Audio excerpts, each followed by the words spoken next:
Ang ganda ko. Yes! Kagulat yung price. Huwag na magsabi. Nakakalola po. Importante masaya tayo. So, eto na nga mga Habibis. Today, maglalaro tayo ng ganda-gandahan. Char! The other day, nag-shopping kami ng mga pampaganda. Yes! Mga makeup kines. So, mga brush din para magamit. Excited na yan, ang batang yan. At bago nyo ako i-bash, sasabihin nyo na naman na yan na naman siya, favorite niya si Lindy. Hello, excuse me. Meron din si Ate Rose.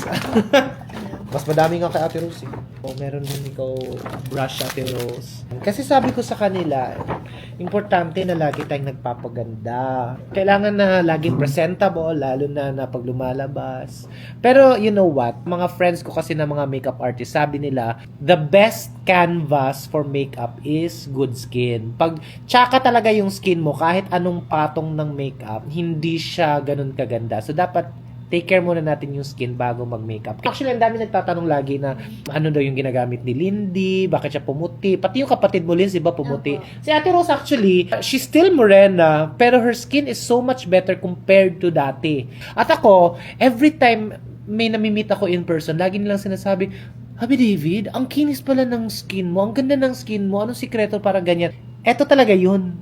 Yan, ginagamit namin sabon. I use it, guys, every day. Actually, lagi nga kami nagpaparestock dito sa bahay because pag nagkakaubusan, natataranta ako. Because pag hindi ako nakakasabon nito, I always get pimples. Same kay Lindy, nagpipimples. So, ito yung product namin ni Happy Rai. Ayan, yung Blush Brightening Soap. So, ayan, naghilamos na sila. So, ang gagawin natin is turuan natin kung paano gamitin.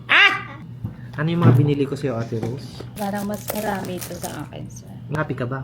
Ay, syempre po. Oo, tapos natuwa ako nung nahanap natin yung pinaka-perfect na lipstick para sa'yo. Kagulat yung price. Huwag na magsabi. Nakakalola po. Importante masaya tayo. Oh, tapos ka na maghilamos, 'di ba? Tapos lagyan natin ng primer ito. Ito in the future i-release namin. Ito yung sunblock na may moisturizer na Habibi, pero wala pa yan sa market. Sa amin lang muna. Spots, ganyan. Ganun po pala yan, sir. Pati brush binilhan ko na sila. Maganda yung lapat ng makeup, dapat maganda yung brush. Basta alagaan nyo to, ha. Opo, sir. Yan, skin color ni Ate Rose. Konti lang yung ilalagay sa... Konti lang talaga. Ang ganda ko. Yes! Ganda po kasi may makeup. Hindi, maganda ka talaga, Ate Rose. Ano ka ba? Yan. So, after the liquid foundation, bumili din tayo ng ito. Pang everyday lang ito na makeup.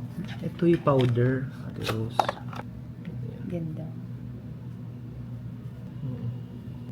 Para tayo may lakad ngayon, sir. Pero kahit pang everyday, ito lang. Everyday, ito lang. Naglilinis ka din. Ala. Tapos, bumili tayo ng tamang lipstick para sa'yo. Ang ganda sa liyo. Ate Rose. Wow. Ang ganda! Ganda po. Tapos, ito yung blush mo na mas bagay sa'yo. Pak. Ganun lang. Ang fresh! Diba? Ang linis lang tingnan. Opo, napaka-simple pero maganda siya. Ang ganda. I love it. Ingatan mo itong mga gamit na to, ha? Yes po, ingatan ko po. O, Lindy, ikaw na. Primer muna. Yan. Ito, ang gagawin ko sa'yo, girl. Ikaw sa isang side, ikaw sa kabila. Sige po. Yan, kaunti lang. Ang ganda, sir. Fresh lang. Para malinis tingnan. Nakakasariwa din. Sariwang bangus. Tapos, iba din yung powder mo kay Ate Rose kasi iba yung kulay ng balat mo. Ikaw sa kabila. Ayan. Perfect. Siguro naman marunong kang mag-lipstick. Ako, sir. Tapos ang gusto ko sa mga quality na makeup, pag ginanon mo, hindi siya nagtatransfer. Ayan. Yan, wala. Hindi nagtatransfer, no? Opo, hindi siya nakapit sa kamay ko.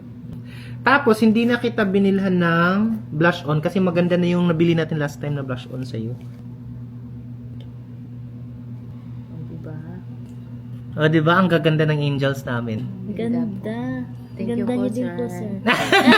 Pero bukod sa pagpapaganda, dapat paganda talaga yung skin. Kaya, take care of your skin. Bukod sa mga iniinom natin na collagen, dapat din ito every Opo. day. Ganda. Thank you po, sir. Thank you po, sir. Lagay namin sa comments kung saan mabibili ang Habibi soap, ha? Yung Blush soap.